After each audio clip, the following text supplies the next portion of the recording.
there's a gospel statement which is very mysterious. Knock and the door will open. Ask and you will receive. Seek and you'll find. And that, on the face of it, seems utterly preposterous, because could the world possibly be laid out in that manner? That seems too good to be true. And you've asked plenty and haven't received. It's like, yeah, maybe not. Because you got to ask yourself what ask would mean. It might mean something like, well, first of all, you got have your head screwed on straight about who you are. It's like, are you willing to act in your own best interest? And that doesn't mean, are you willing to give rein to your impulsive hedonism?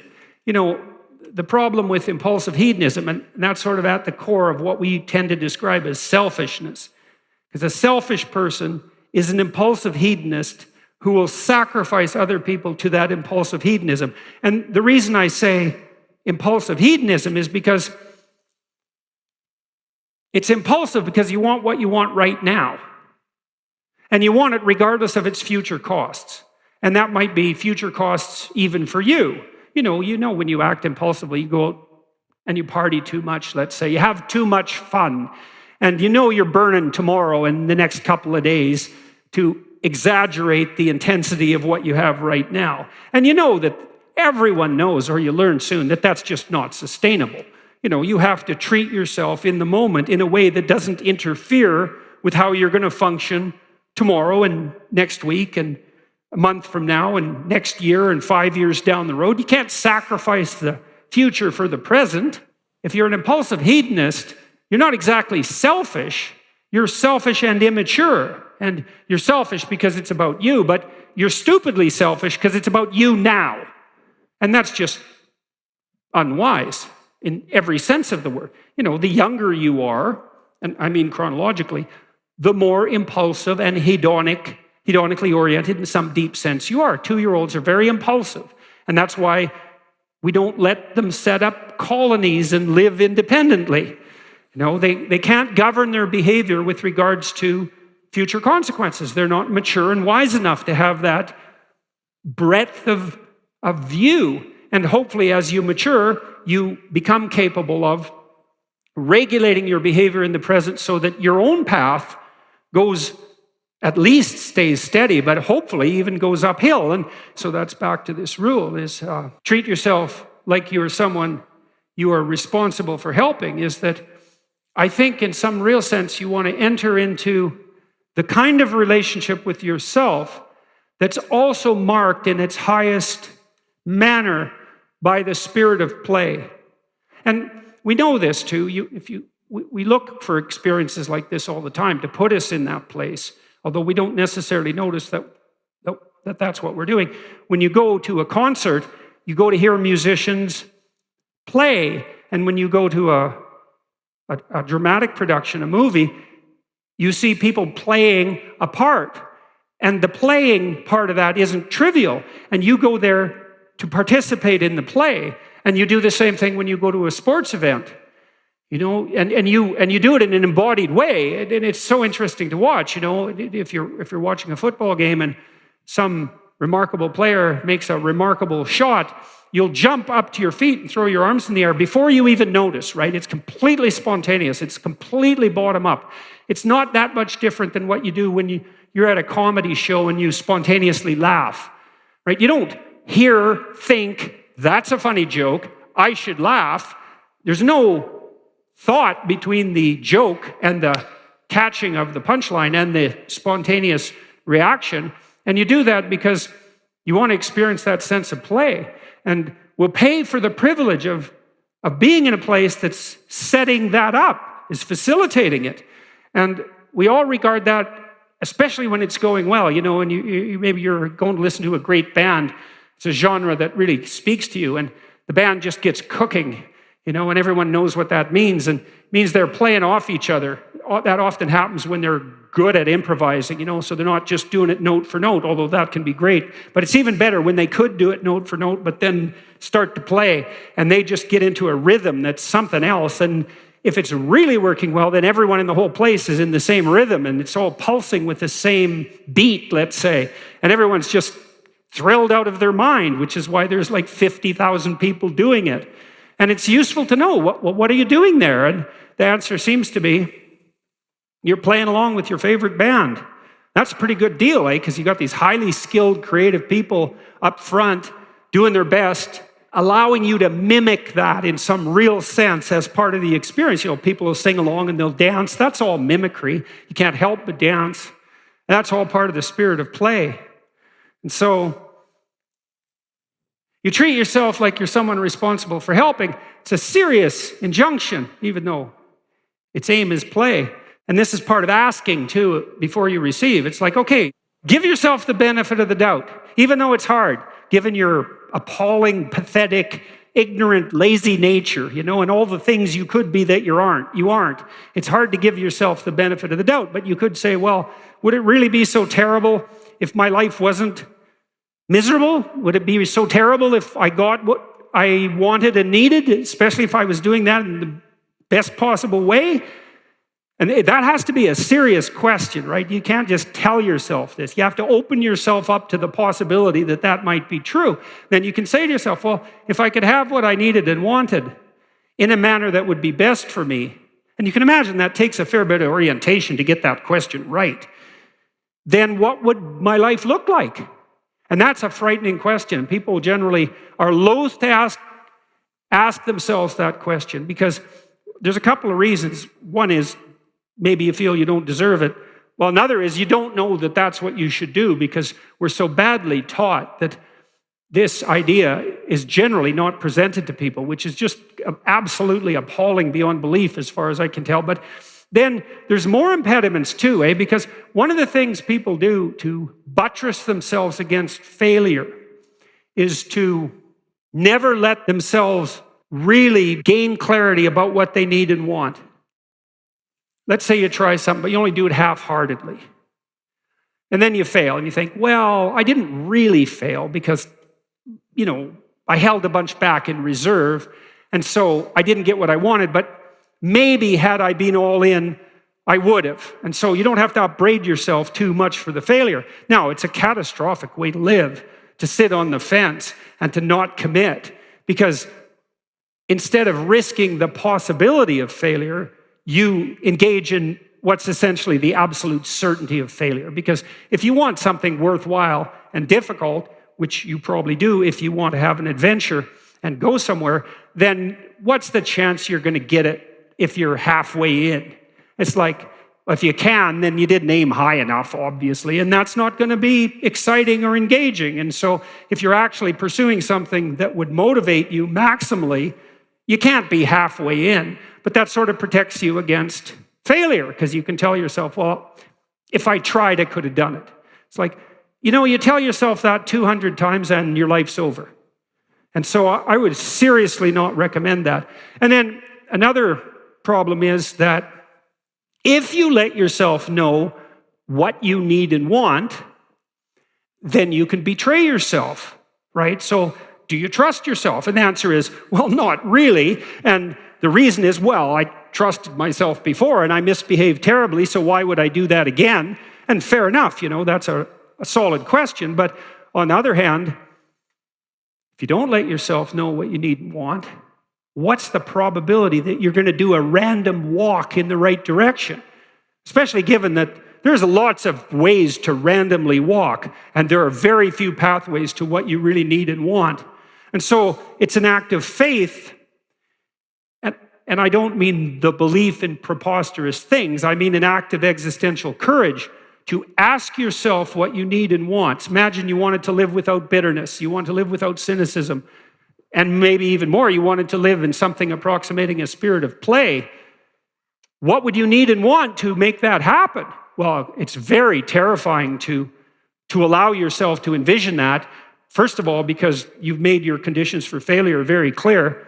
Second, because you've set yourself up to betray yourself in a fundamental way. And third, often the apprehension of the distance between you and that goal can also be demoralizing and overwhelming. Now, I think the way you deal with that is you can make a lot of progress incrementally.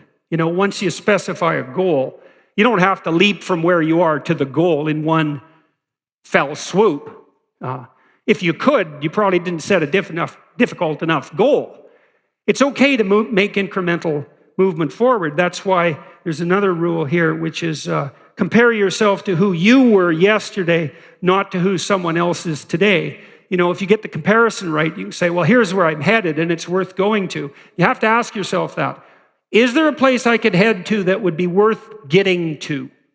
And that's a question, right? It's a question like you might ask your wife. It's like, okay, if I could give you what you wanted, it's a good thing to ask during an argument, by the way.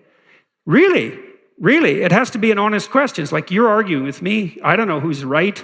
Neither of us, because we're both clueless and confused. It's like, if you could have what you wanted in this moment, and I could deliver it, what would it be? The general answer to that is something like, if you loved me, you'd know, which is not a helpful... How come you know that answer? It's not a helpful answer. It's like, no, I'm too stupid to know what you want, that's for sure. I mean, you don't even know what you want. So how in the world am I going to figure it out? But it's a lovely gift to offer your partner, by the way, the conditions for your satisfaction. But then you have to allow yourself to know what they are, and you have to be acting in your own best interest, and then that exposes you to all these potential calamities that we just described, and that's a big risk, but it's not nearly as big a risk as never getting what you want and need, and that is definitely the alternative. And that's a pathway to bitterness and cynicism and a wasted life. And bitterness and cynicism, that's just where that starts. It gets way worse as it compounds. And so it's very useful to treat yourself like you're someone you're responsible for helping. And it is very useful to compare yourself to who you were yesterday, not to who someone else is today. There's no way of interacting with someone, including yourself, that's more productive than to give targeted reward where credit is due, to give credit where credit is due. And you might say, well, how can I treat myself well, given that I'm nothing but the embodiment of serpentine, what would you call it, errors and sins? And the answer is, well, if you're a little better than you were previously, that's something. Really. And maybe that's what you want to see in your kids, right? I mean, you don't want to push them too far. You don't want to punish them if they haven't made huge leaps forward developmentally. What you want to see is incremental progress that requires some effort. And that's actually what your kids really love too. If they're playing hard, they're on the edge, they're pushing themselves to develop their skills, maybe they're playing a sport, they're pushing themselves to move incrementally at the optimum rate. That's another thing that play indicates, by the way. That's so cool to know too. Play signals that you're pushing yourself forward at the optimal rate. Because you can't stay static, and you can't absorb too much change at once. How do you know when it's right? Well, it's engaging, it's meaningful, but at the highest level, it's something like play. When you're playing a sport, you want to play against someone who's approximately the same level of skill as you, or maybe a little beyond, right? If you're playing a game with someone who's approximately your equal, and you're pushing each other exactly enough to facilitate optimal movement forward. And that's actually a very good conceptual scheme for apprehending the nature of a marriage. So I found out from Ben Shapiro, interestingly enough, that there's a translation in the King James Bible of God's description of Eve before he makes her. It says, the King James Version says that God says he's going to make Adam a helpmeet. And that's an archaic word, right? No, you don't call your wife your helpmeet generally, or you're going to get a slap probably if you do. But my point is, it's an archaic term. The biblical language means something like beneficial adversary.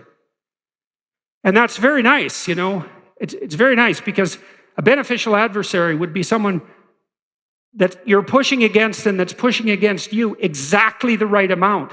And there's this phenomenon that's known neurologically called opponent processing.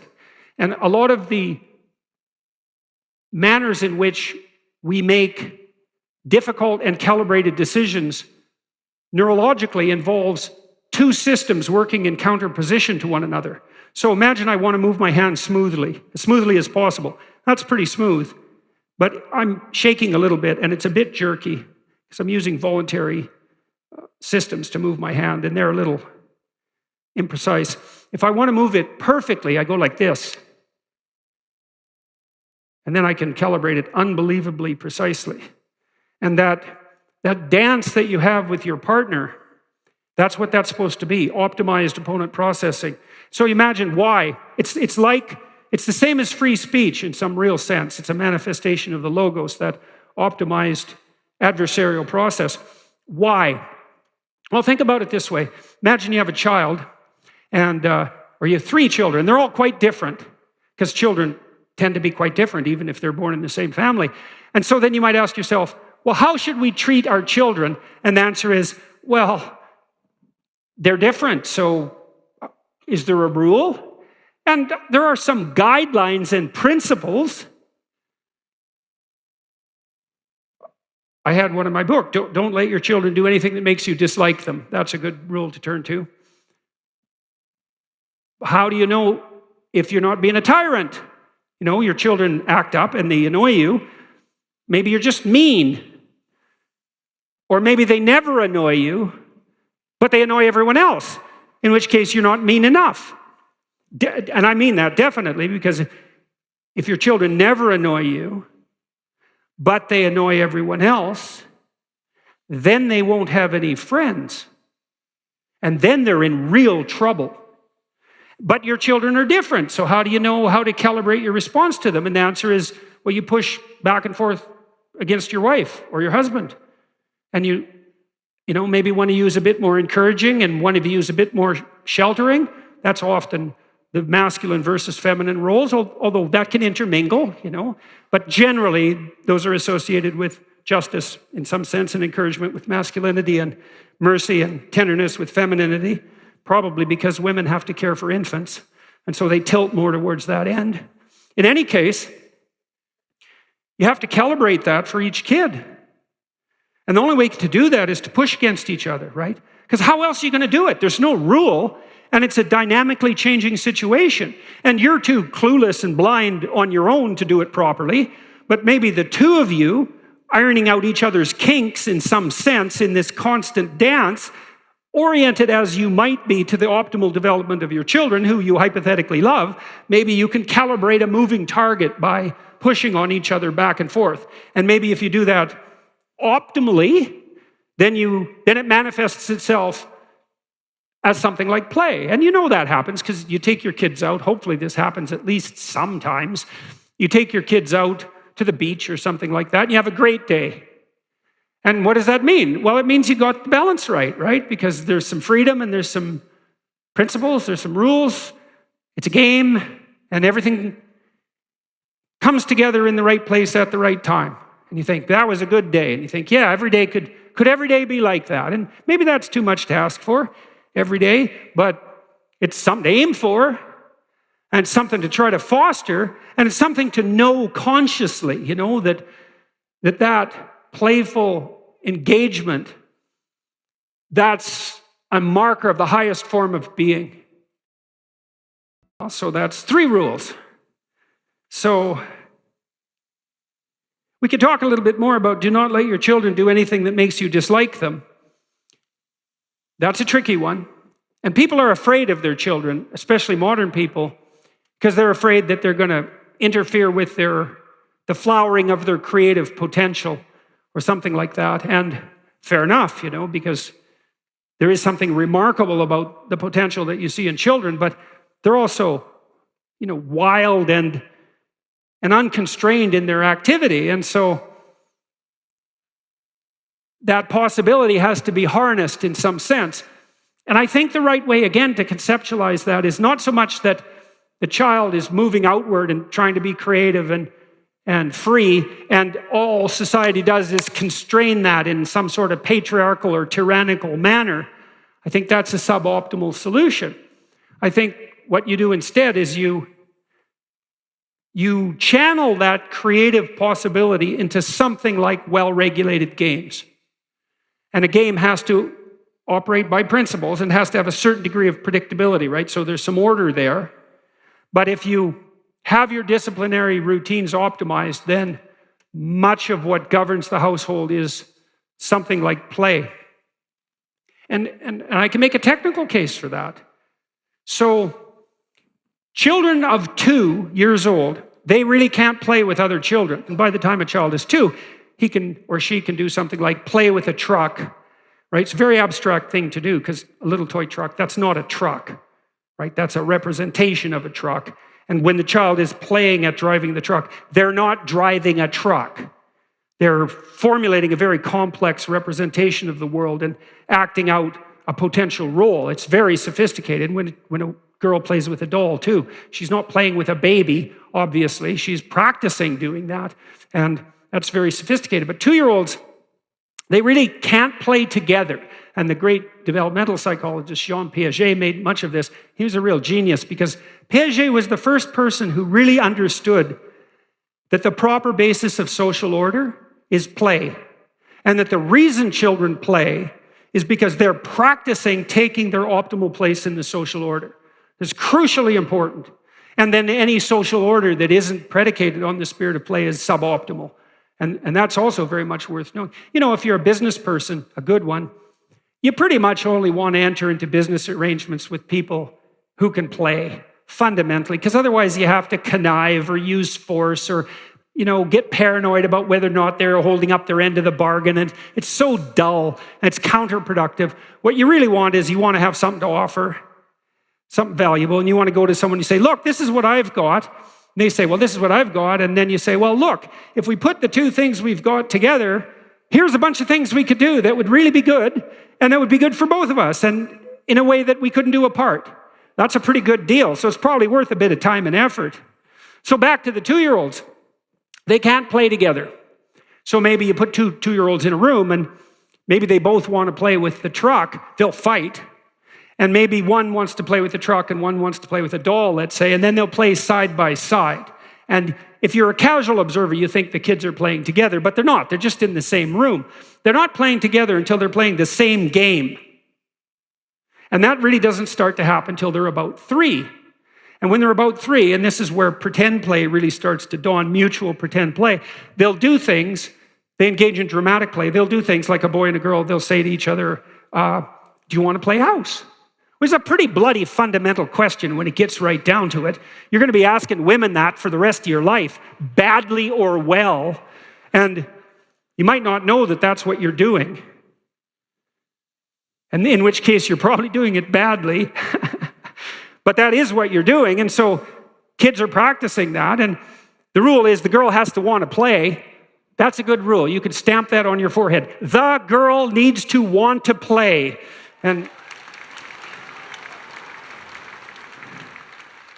in any case, at about 3, kids start to be capable of negotiating a shared play space. And by the way, just to be clear about that, that's no different than negotiating an identity.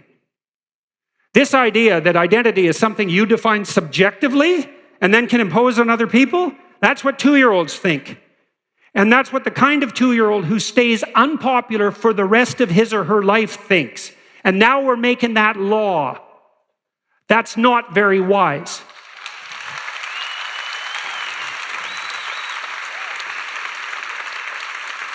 And then the other way that you can tell that's 2-year-old behavior is that if I don't accept the identity that you're imposing me on subjectively, you'll have a tantrum. It's like, yeah, I knew you were 2, and now you just proved it. And I'm actually kind of sad about this, because one of the things I have noticed as a clinician is that a lot of this emergent identity confusion that particularly characterizes adolescents, and at the moment particularly adolescent young women, is likely a consequence of stymied childhood play. You know, it's awful and it's causing a lot of trouble, but it's also, there's something about it that's really sad.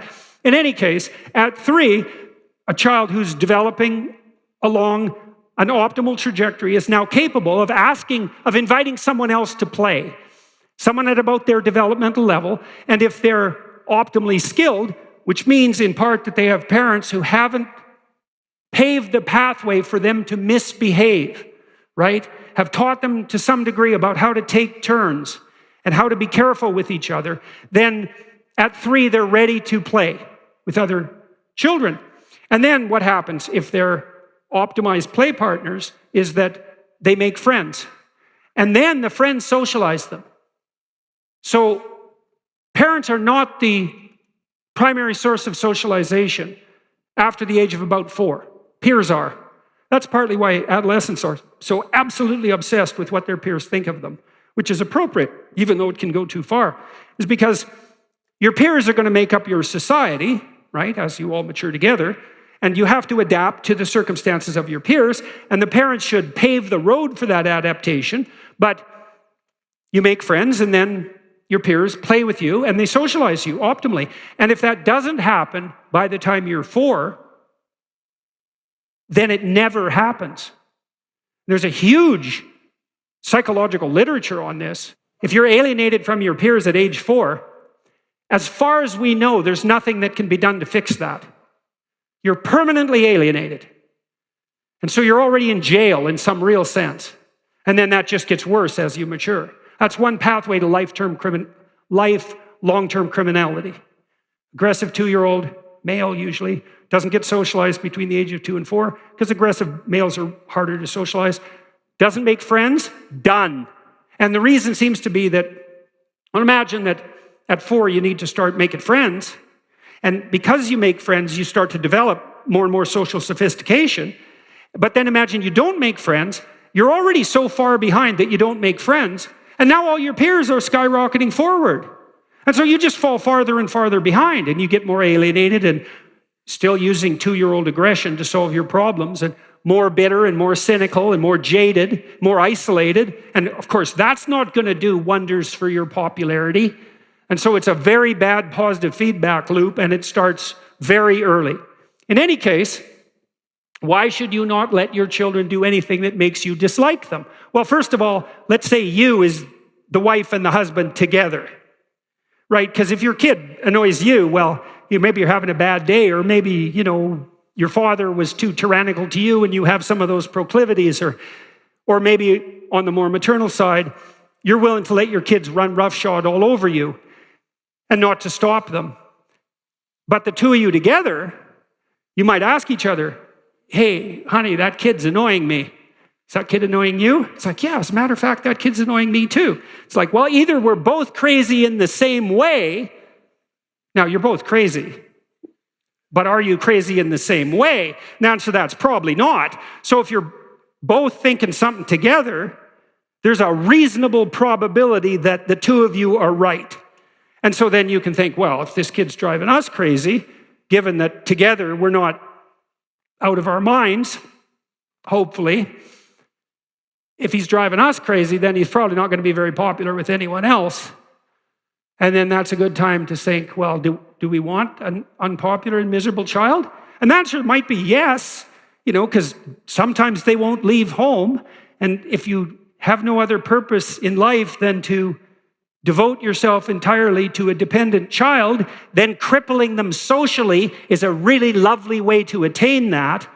And if you don't think that happens, then you're the sort of naive person who will eventually run into someone malevolent and learn just how naive you are. And so in any case, you have a responsibility with regards to your children to not let them do things that make you dislike them. And if they're doing things that make you dislike them, despite the fact that you love them, you can imagine the effect that's having on other people. And you got to ask yourself too, how do you want your children to be treated when they go out in public? Most people will give children the benefit of the doubt. One of the things that was so lovely, I lived in Montreal when I first had young kids. And I lived in a rough neighborhood. It was a working class neighborhood. It was quite poor. Most of the people were uneducated in sort of multi-generational way. It was a rough neighborhood.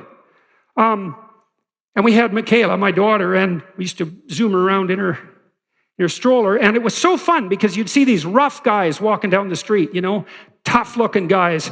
You'd give them a bit of a berth on the street, generally speaking, and they just break into a smile and, coochie-coo her, and it brings out the best in people. It's so lovely to see that. It's one of the things that you don't know before you become a parent, is that you become a parent, you You enter this little club of other parents that you didn't even know existed, but you also get to see the best of people in a way you never did before, and that's lovely. And so people are willing to give your children the benefit of the doubt. You want to facilitate that by having your child act in a manner that heightens the probability that that's how people are going to act towards them. And then instead, a misbehaving child, I've had plenty of experience with this sort of thing in all sorts of ways. A misbehaving child lives in a world of adult falsity because nobody really wants the child around. And so everywhere they go, there are forced and strained smiles and bare tolerance. That's a little bit of hell, that is. And the alternative is, well, your child is properly socialized and everyone's happy to have them around. And then wherever they go, everyone's happy to have them around. And then they make friends, and adults are much more likely to interact with them in a positive way. And that's what you want to give that to your kids. Well, unless you want the other outcome that I described. Or maybe you're jealous of your children because you're old and you're bitter, and you see your child flourishing in some way that you didn't get to, and you want to knock that the hell out of them. And that's another pathway to take too. But, that's a good little trip to hell if you want to embark down that road. Here's another rule. Pursue what is meaningful, not what is expedient. This is also a great thing to know, I think. That's a tricky rule. Expedient might be, we're going to have a conversation, and I want something from you. And a lot of conversations are like that. Because you have a goal in mind. This is what I want from this person. And so then you craft your conversation to get what you want, right? You subordinate your words to the ethic of your desire. And you might say, well, what's wrong with that? Well, what do you know about what you want? Like, haven't you been wrong about that before? Or you might say, well, what's the alternative? Well, is there an alternative? Well, you have to want something from the person to even interact with them. It's like, no, you could want to see what happens. You could want to play. You could tell the truth. That's an interesting thing to do, because you don't know what's going to happen if you tell the truth, that's for sure. You could let go of what you want and just say what you think. And you could presume, and this is an act of faith too, that the truth does set you free, and that the truth that's spoken properly makes out of possibility the order that is habitable and good, and then you could just tell the truth, and you could see what happens, and that would be an adventure, and that's better than expediency, partly because maybe you're wrong about what you want. And you know that because you're kind of narrow and maybe narrowly self-serving from time to time, and your purview of the world isn't as wide as it could be, and you're a bit bitter, so you tend to be that narrowly selfish because of that. And so you want something from a conversation, and you bend and twist it to get it. It's like, fine, but maybe you'll get something you don't want. Or worse, you'll get something that's positively bad for you. That happens a lot. And so part of the reason there's a deep moral injunction to tell the truth in a religious sense is because there's a hypothesis behind that, which is there isn't anything better that can happen to you than what will happen to you if you tell the truth. Now, that might be hidden from you because sometimes if you tell the truth, and I don't mean to blurt everything out carelessly, like this is a sophisticated thing to do. It's not careless. It doesn't mean just say any old thing that pops into your head. You have to be judicious with the truth. But the notion would be, if something emerges as a consequence of engaging truthfully, and it doesn't seem to be going your way, wait. There's more to the story to unfold, because how do you know if it goes your way or not? Over what time span are you calculating this? Because sometimes things can go pretty badly initially and then much better as they progress. And lots of times the truth has that effect, because you reveal something that's maybe disturbing or shocking even to yourself and to others, and it causes waves, especially if it's a deep truth, and that destabilizes everything. It's like, yeah, but maybe that's preferable to a false peace. You can't find out if it's true without doing it. You're not going to gather the evidence beforehand. So that's the true side of it. Meaning, pursue what's meaningful instead of what's expedient. It's another hint, like the spirit of play, about the pathway. The yin and yang symbol, the famous symbol, it's two serpents, one black, one white, head to tail. Inside the black serpent, there's a white dot, and inside the white serpent, there's a black dot. And the representation is something like the world of your experience is made up of chaos and order. And order is where you are when things are going according to what you want. And chaos is everything that can come in and disrupt that. And both of those can be positive and negative. Too much order, tyranny, right? Too much chaos, nihilistic uncertainty. Optimized balance. So let's think about what the optimized balance would mean. You have a structure of perception and conception that you inhabit. It's orderly, reasonably orderly. Orderly enough so that when you inhabit it, most of the time things are going the way you want them to go. But things change and shift, and you don't know everything you should know. So you can't just stay where you are with a good thing. You have to expand. And as you expand, you move out of the domain of order into the domain of chaos, or out of the domain of actuality into the domain of possibility. And then you might think, well, how do you know when you're doing that optimally? Well, one marker, as I said before, maybe that you do it in the spirit of play. But another is, and this is so much worth knowing, things get meaningful. People ask, does life have any meaning? It's like, why is anything worth doing if in 4 billion years the sun is going to envelop the earth? And the answer to that question is, that's a stupid question. And I can prove that in some sense. It's like you're a mother and your baby's crying, and so you're going over there to do something about it. And someone comes along and says, why do you care if that baby's crying? In 4 billion years, the sun is going to envelop the earth. And what's the right response to that? It's something like, go away. Are you out of your mind? And the answer to that question is yes, you are out of your mind. Of course, you can find a time frame or a spatial frame of reference that makes everything you do pointless. It's like, what is this going to matter in 20 trillion years? Well, it's like, the only proper response to that is that's not a wise time frame. Imagine you're in a concert, listening to some great music, and it's got you, and someone taps you on the shoulder, and this is going to come to an end. And well, what's your response? Like, go away. And that's the right response to that voice in your head that does those things to you, which says, you're engaged in something and a nihilistic thought comes out. Well, what's the point of this, given, how unbearable the world is in the current political situation and the fact that we're inhabiting some ball of dust on the edge of some fringe part of the cosmos and that everything's dead and material. It's like, get thee behind me, Satan, right? Really. It's not a mark of wisdom.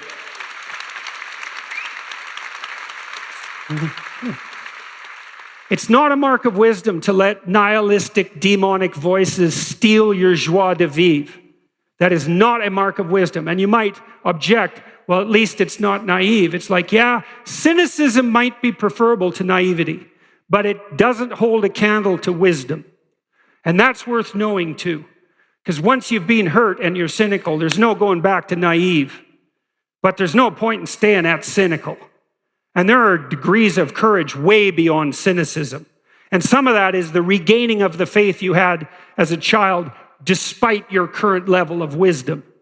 And that's something to strive for, right? That's a moral attainment. That's not a burying your head back in the sand. Quite the contrary. And so, well, back to the yin and yang symbol.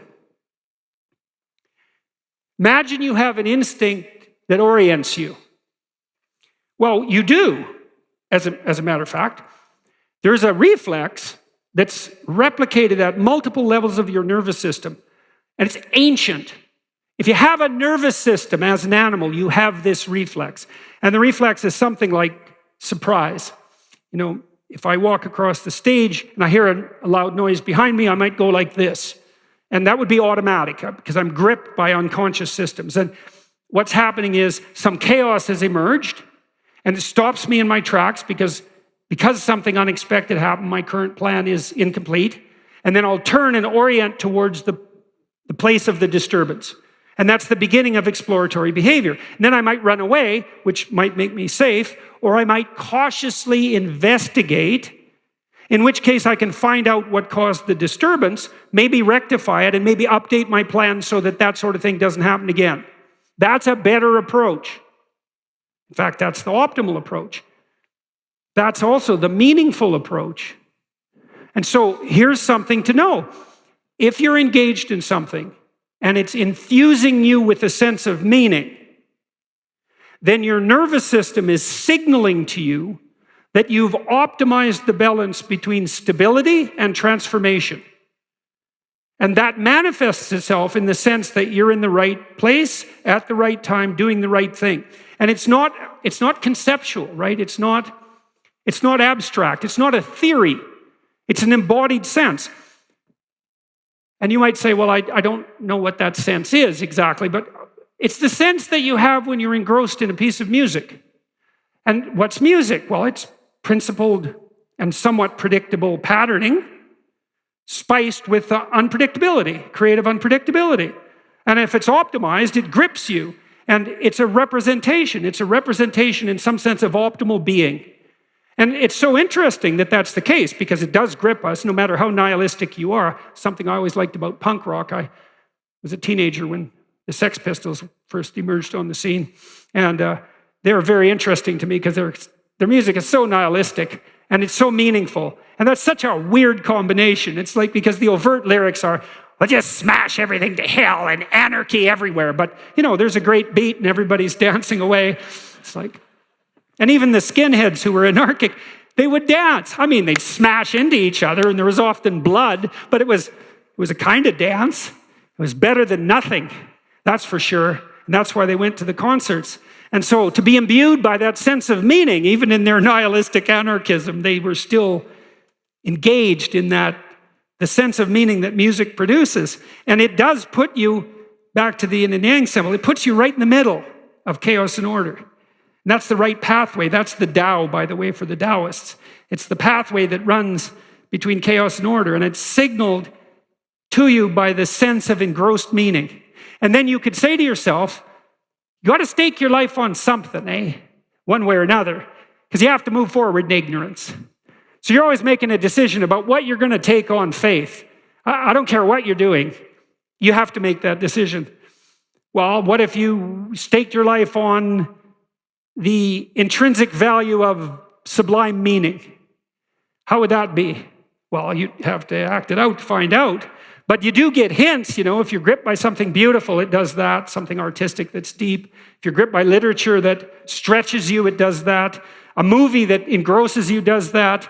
Almost everything you do that's entertaining does that. When you're at a sports event and you're watching someone stunningly skilled do something incredibly difficult, that puts you in the same place, that stretches you out and produces this intimation of meaning. And then you might say as well, and this would be lovely if it was true, and I do think it's actually true, which is really quite something, is what's the best antidote to pain?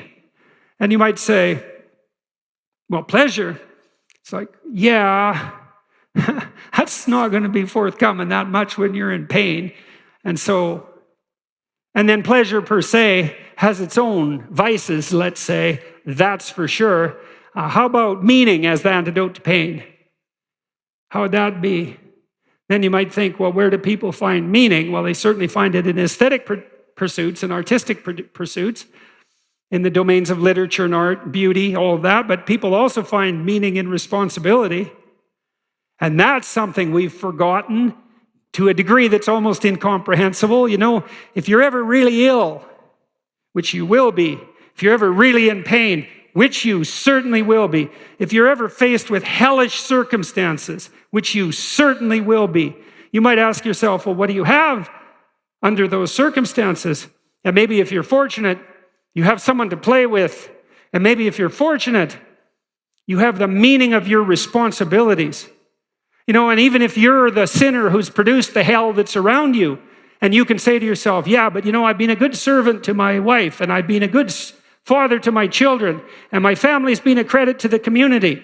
And I've taken on some community responsibilities to try to set the broader world around me right. And I've shouldered my civic duties. And as far as I've been able to, I've been a good person. Then maybe while you're suffering, you don't have to scourge yourself with all your sins at the same time.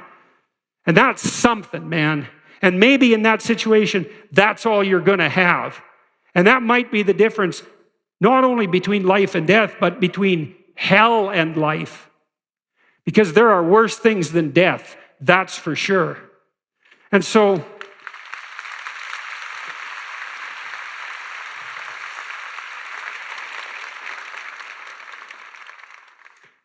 then imagine if it was the case that you could have what you needed and wanted, and you could say, well, play is the antidote to tyranny. That'd be lovely. And meaning is the antidote to pain and cynicism and bitterness and social discontent and discord. And so then your life could be meaningful play. Maybe you can come up with a better optimistic proposition than that. And if you can, good for you, really. But that's not a bad vision, And you can test it out. One of the things I used to do with my clients, this is real useful too, and it's sort of done in the spirit of necessary humility. So imagine your life isn't everything it could be. That's generally not that hard to imagine. But then also imagine that there's some variation, week to week, is that maybe you're pretty damn miserable, but sometimes you're unbelievably miserable, and sometimes you're just sort of miserable. And that's not great, but at least there's some variability. One of the things you might do as a clinician, or as a friend, or as a partner, is say, well, exactly what are you doing when you're less miserable? And what are you doing when you're more miserable? Don't think about it. Watch, like you're watching someone you don't know. This often happens with depressed people. So one of the problems with depression is it's a positive feedback loop, Because you get depressed, and then you stop seeing your friends. And even if you're introverted, there's friends you want to see, at least one-on-one, at least now and then. So now you start to isolate yourself, and then you get more depressed. And then you isolate yourself more. And then you get more depressed. It's downhill spiral, It's not good. A lot of forms of mental illness are positive feedback loops that spiral out of control. So one of the things you might do with a depressed person, they come to see you, if you're a therapist, you might say, look, just for the next week or 2 weeks or so, I want you to just keep a mood record.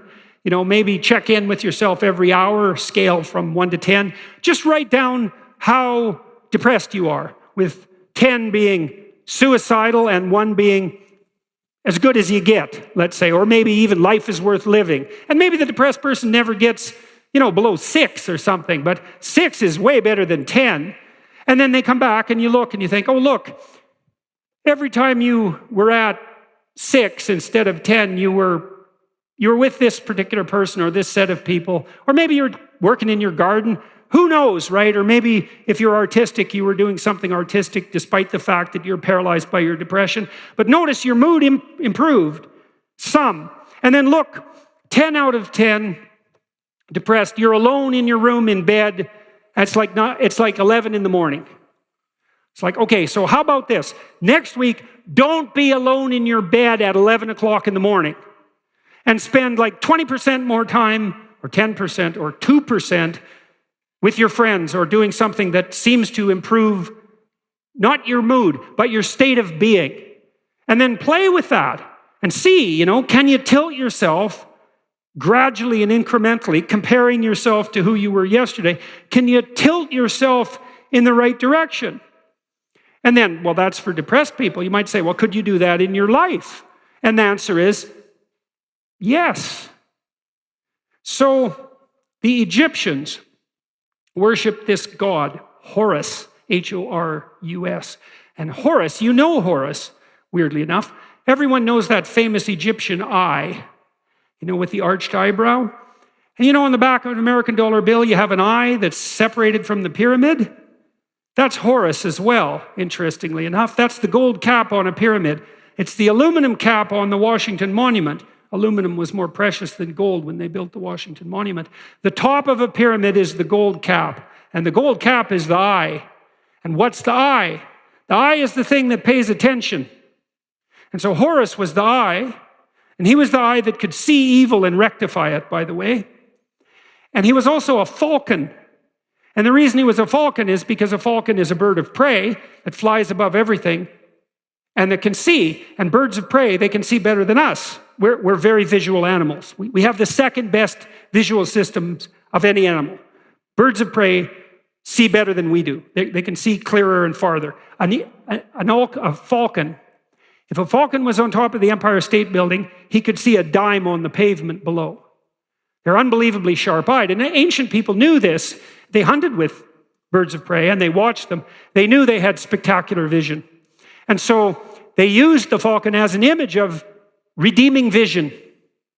And they associated redeeming vision with the sun setting and rising, because the sun shines when you can see. And so that's a solar god. And that's the hero that fights the dragon at night and that comes up victorious in the morning. A very old idea. That's all associated with vision. And vision pays attention. Assume that the person you are listening to might know something you don't. That doesn't mean everything you don't, and that might mean hardly anything at all, but maybe you could glean something. And because you're clueless and confused, anything you glean might be useful, and so it's useful to attend, like in a manner that's infused with humility. Why humility? Because you need to know that what you don't know is more important than what you do know. That's a hard thing to learn, because you want to fortify what you know, man, because it feels protective, and it's very threatening to move on the periphery of what you know. But there's a lot of what you don't know, a lot, and you need to know it. And what attitude do you need to bring to bear on what you don't know? It's like, pay attention. There might be something there for you. And so then you attend to yourself, and that ties us back up to the first rule, which is treat yourself like you're someone who you might be responsible for helping. Well, what does that mean? Like you don't know who you are. Because you don't. As if you're someone made in the image of God, let's say. Someone, despite your flaws, of divine intrinsic value, who could hypothetically be a light on the hill. Hard as that is to believe. And then watch and see when you're where you should be. And maybe you're only a bit of the way there, and you're kind of, your life is hell to purgatory, that's it. There's very little glimpse of paradise, but purgatory beats the hell out of hell. And so maybe you can move from hell into purgatory, that would be something, and maybe when you're there, now and then, you're getting a little bit beyond that. You think, right at this moment, for whatever reason, I'm not doing something so terrible that I'm in hell. What is going on? What's the circumstance? What did I allow to happen that made this possible? It's a form of awakening in the most profound sense, to notice when that happens. Then you think, could I be there more often? 1% more often. That compounds very quickly, If it's 1% a week for a year, you're going to be there like twice as long in a year as you were before you started. And God only knows how good you could get at that if you didn't do anything other than that, let's say. If you really committed to that, God only knows what your life could be like in 5 years or 10 years. Maybe you could be in that state all the time. And who knows what effect you'd have on you and your family and the people around you if you were in that state. And that's something worth thinking about too. And maybe that's a good thing to close. We have this notion, developed not least in your great country, that people have an intrinsic worth, that we're sovereign citizens, that we're all possessed of a voice that redeems the state. That's why we have an inalienable right to free speech, let's say, because we're a necessary corrective to the blindness and archaic nature of the state. We're the living eyes of the dead king. And maybe that's really true. Then you think, well, if the world isn't everything you want it to be, Set your house in perfect order before you criticize the world. If the world isn't everything that you want it to be, maybe you're not acting the way you should. Because there's some intimation in our deepest ideas that the weight of the world rests on your shoulders. Now, that's a terrible thing to think. But maybe it's true. And it's an open question. How much of the mess that you see around you would vanish if the mess that you could put straight was put straight? And you know this too to some degree, because to the degree that you've not become entirely embittered and cynical and hopeless, you know perfectly well that if you put your mind to it and you make the proper sacrifices, there are things you can set straight. And that if you do that diligently, things actually improve. And so, because otherwise, if you didn't believe that, you wouldn't act at all. Maybe you just turn to completely catastrophic, short-term, impulsive pleasure, something like that. You have to believe that your action has some redemptive possibility, because why would you do it otherwise? And you might say, well, I kind of believe that. It's like, well, that's not good enough. You kind of got to throw yourself all into it. And what's the cost anyways? It's not like you're going to get out of this alive. So you're pretty much all in, whether you want to be or not. And maybe if you were voluntarily all in, things would be a lot better than they are. And that's an exciting thing to try to find out. If you allowed yourself to be guided by the intimation of meaning. And I mean defined on your terms in some real sense.